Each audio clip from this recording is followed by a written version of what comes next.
tutti i malati di fiction, l'intervista a Claire Danes.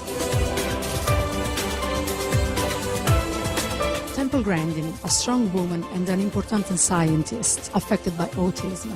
How did you prepare yourself for this role?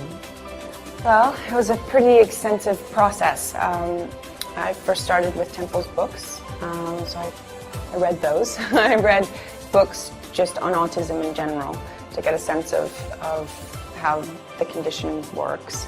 But it's you know, it's on such a big spectrum, and there's so many different expressions of it. You know, it's impossible to generalize. But anyway, I worked with a friend of mine who's a choreographer, and we met autistic teenage girls and observed how they moved, and tried to create a kind of physical vocabulary for Temple. And then I worked with a dialect coach. I've never really had a chance to play somebody who is so surprising and so extraordinary. Why was it important telling the story, the life of Temple Grandin? She faced a lot of adversity with courage and conviction, and she's also just a really good problem solver.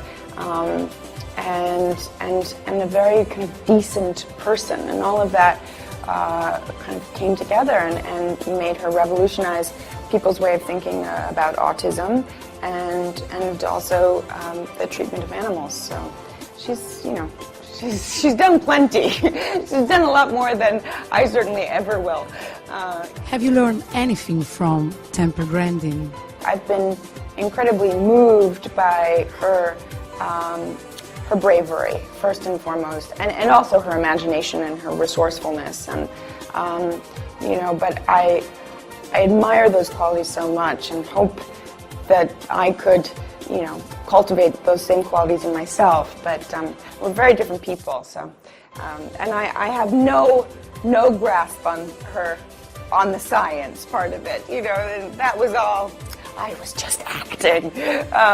So yeah, that's all completely beyond me. Many European and Italian actors who work for cinema don't want to work for TV.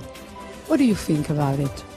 Well, I think that was probably true in America, maybe even 10 years ago. I think that there was a kind of stigma associated with television that really doesn't exist in the same way anymore. And I think in large part because of HBO. It really changed the way people perceive television, because it was doing such exciting things on television. And it's a really exciting time, and actors are moving very fluidly from one medium to another. And I think that should continue, because those labels are really limiting and kind of beside the point. So.